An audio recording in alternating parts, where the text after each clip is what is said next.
अस्सलाम वालेकुम नाज़रीन, आजकल बहुत ज़्यादा खौफ व हरास पाया जाता है कि जो लंपी स्किन फैली हुई है, इसकी वजह से बहुत से जानवर हलाक हो चुके हैं।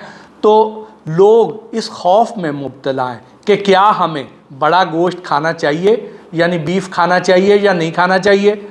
उसके अलावा बहुत सी जगह ऐसी हैं जहां गवालों ने भी दूध लेने से इनकार कर दिया है। और ये भी अफवाहें ज़ेरे गर्दिश हैं कि आजकल चूँकि लंपी स्किन फैली हुई है, इसलिए जो दूध है वो सेहत बख्श नहीं है, तो आप ये जो खुला दूध है ये ना पिएं। तो हम आज के इस वीलॉग में इनका दोनों पर सैर असल गुफ्तगू करते हैं कि क्या वाकई दूध हमारी सेहत के लिए ठीक है या नहीं है, ख़ुसूसन खुला दूध, और दूसरा बीफ यानी बड़ा गोश्त हमारे लिए ठीक है या नहीं है। तो पहली चीज़ दूध पे आ जाते हैं जी। वो ये है कि इस प्रोपेगंडे के पीछे सबसे ज़्यादा जो लोग हैं वो बड़ी कंपनियां हैं, क्योंकि आपको पता है कि ये जो बड़े बड़े ब्रांड्स हैं ये टीवी पर एक बड़ी कैंपेन चलाते हैं कि खुला दूध सेहत के लिए अच्छा नहीं है। करोड़ों रुपए की कैंपेन चला रहे हैं। तो अब वो लोग ये चाहते हैं कि ये जो उनका दूध जो है, जो पैक दूध है, वो ज़्यादा बिके।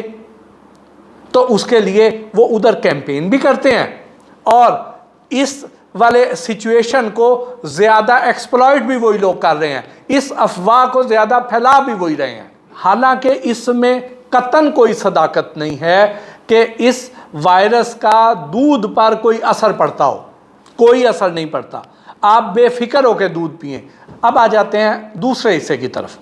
दूसरा ये है कि लोग इस वजह से भी खौफ में मुब्तला हैं कि गवाले जो हैं वो दूध लेने से इनकार कर रहे हैं। तो असल मसला ये है कि यहाँ हर शख्स लालच में मुब्तला है।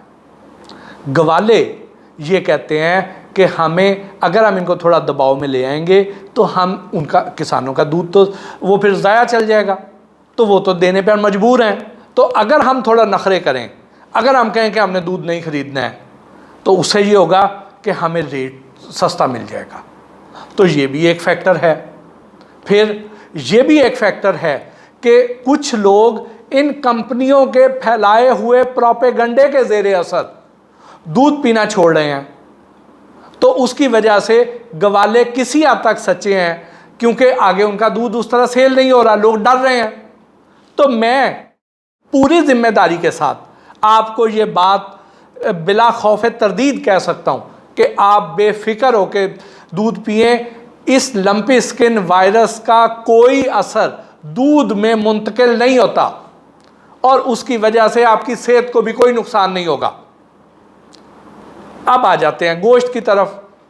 तो गोश्त वाले केस में यह है कि इसका असर गोश्त में नहीं आता, लेकिन आप एक एहतियात ज़रूर कर सकते हैं। वो एहतियात क्या करें कि आपने जब भी गोश्त ख़रीदना है तो आपने ये देखना है कि कहीं ऐसा ना हो कि किसी जानवर को लंपी स्किन हो गई थी और उसको उन्होंने ज़बह कर दिया और उसका गोश्त मार्केट में लाए हैं। तो जहाँ जहाँ पर गिल्टी होगी वहाँ पर वाज़े निशान नज़र आ जाएंगे, और अगर ये आपको निशान गोश्त पर नज़र आते हैं तो आप वो वाला हिस्सा ना ख़रीदें गोश्त का, और बड़े गोश्त का कीमा बिल्कुल ना ख़रीदें, और उसमें बड़ा गोश्त अपने सामने लेके खुद कीमा बनवा लें तो ठीक है। इसी तरह हमारे जो बड़े बड़े होटल्स हैं, बड़े बड़े ऐसे स्टेशन पर, बस अड्डों पर ऐसे हमारे होटल्स हैं जहाँ कीमे की डिशेस बनती हैं, तो वहाँ पर उन लोगों को भी मैं ये कहूँगा कि वो भी जो मनों के हिसाब से रोज़ाना कीमा ख़रीदते हैं, उनके पक्के वेंडर्स हैं, तो वो उन पर एतबार भी करते हैं। मैं कई ऐसे रेस्टोरेंट्स वालों को जानता हूँ जिनका रोज़ का 80-80 मन, 100-100 मन कीमे की डिमांड है।